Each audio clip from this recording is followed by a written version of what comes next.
करोड़ की बहू। सरिता के घर उमा नाम की औरत अपनी बेटी के साथ आती है रिश्ते की बात लिए, और उमा कहती है, बहन जी हम तो आ गए, आपका बेटा कहाँ है? अपने बेटे को भी बुला लीजिए, लड़का लड़की एक दूसरे को देख के पसंद कर लेते हैं तो अच्छा है। आप मेरे बेटे की चिंता मत कीजिए, मैं अपने बेटे की पसंद अच्छे से जानती हूँ।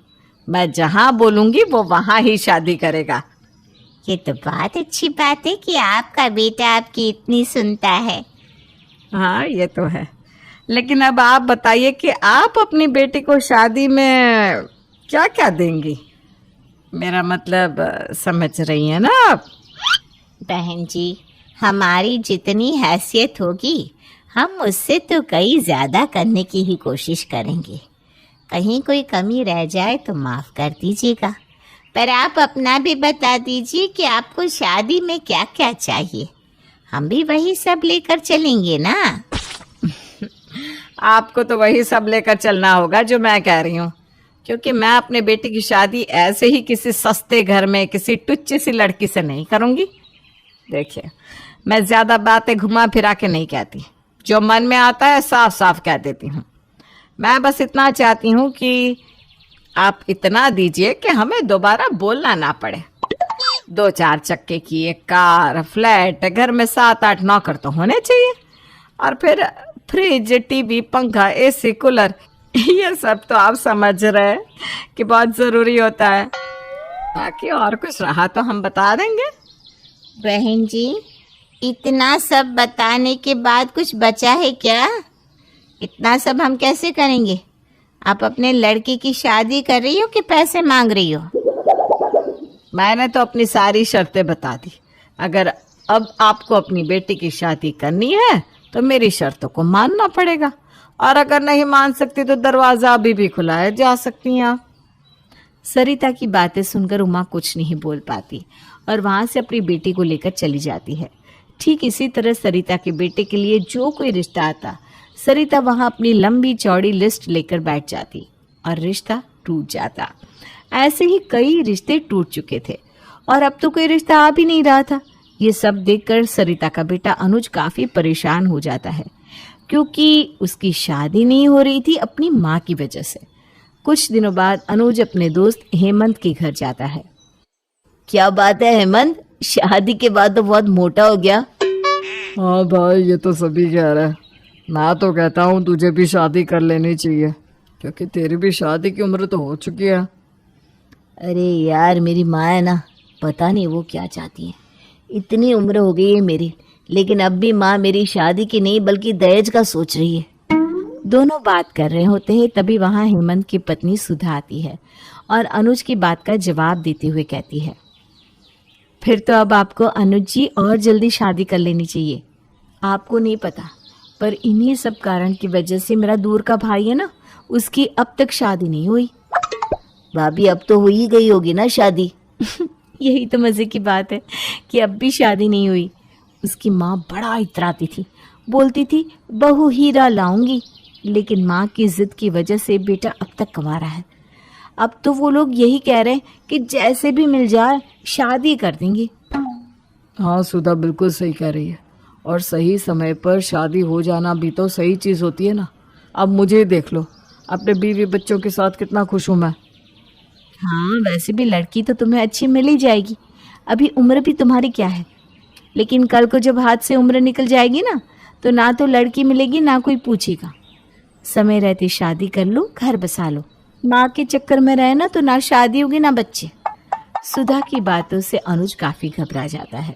तभी वहाँ सुधा और हेमंत का बच्चा आता है, जिसे हेमंत खिलाने लगता है। हेमंत को अपने बच्चे के साथ इतना खुश देखकर अनुज कहता है, तू सही कह रहा है हेमंत, तुझे देखकर तो मुझे भी यही लग रहा है कि शादी कर लेनी चाहिए, वरना क्या भरोसा कब कैसी लड़की मिले। मैं अभी माँ से बात करता हूँ शादी के बारे में।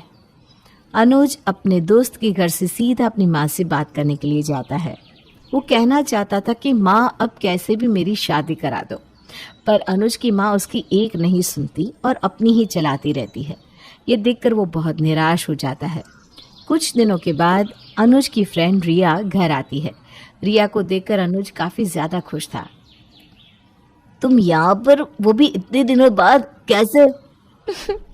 अब तो तुम मुझे याद करती ही नहीं, तो मैंने सोचा क्यों ना मैं ही मिलने आ जाऊं तुमसे। और वैसे भी मुझे तुम्हारी बहुत याद आ रही थी। अब तो मैं यहाँ पर कुछ दिन रहकर ही जाऊंगी। मेरे यहाँ रहने से कोई परेशानी तो नहीं होगी ना तुम्हें? अरे तुम भी कैसी बात कर रही हो रिया? तुम्हारे यहाँ रहने से भला मुझे क्यों परेशानी होगी? मैं तो बल्कि बहुत खुश हूँ तुम्हें देखकर। तुम्हारा जब तक मन करे तुम यहाँ पर आराम से रह सकती हो। इनफैक्ट मैं भी तुम्हारे साथ काफ़ी अच्छा समय बिताऊंगा।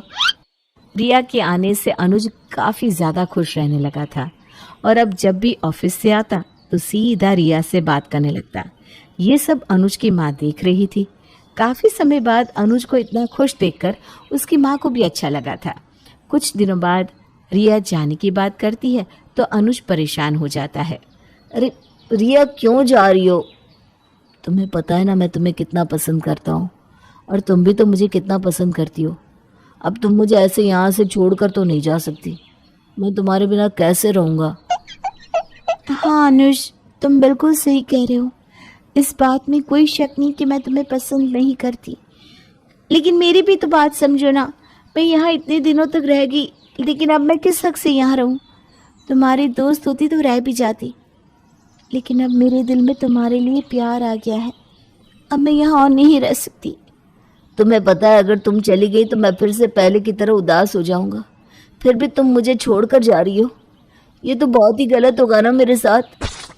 मैं भी नहीं जाना चाहती, लेकिन तुम मेरी बात तो समझो। मैं नहीं रुक सकती, और अब तुम मुझे रोकने की कोशिश भी मत करना भाई। इतना कहकर रिया चली जाती है। रिया के जाने के बाद अब अनुज बहुत ज़्यादा उदास रहने लगा था। वो ज़्यादातर अपने कमरे में ही रहता। ये सब अनुज की माँ देख रही थी। अपने बेटे के चेहरे पर काफ़ी दिनों तक मुस्कान ना दिखने के कारण सरिता को भी काफ़ी बुरा लगता है।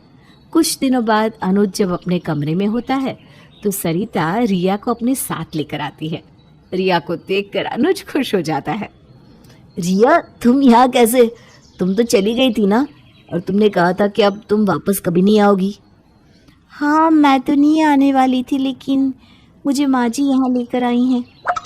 क्या? माँ तुम्हें यहाँ लेकर आई?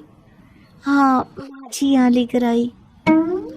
अब तक मैं बहुत गलत सोचती थी कि खुशी हमेशा पैसों में ही होती है, लेकिन जब रिया घर आई थी और मैंने उस समय जो अपने बेटे के चेहरे पर खुशी देखी थी, वो खुशी आज तक नहीं देखी। इसका मतलब आपको मेरी और रिया की शादी से कोई परेशानी नहीं माँ? मैं अपनी परेशानी के चक्कर में अपने बेटे की खुशी को थोड़ी ना भूल सकती हूँ। मेरे लिए बस मेरे बेटे की खुशी ज़्यादा ज़रूरी है, और वैसे भी मेरी बहू कोई आम थोड़ी ना है, 1 करोड़ में एक है। मेरे बेटे के चेहरे पर मुस्कान जो ले आई है।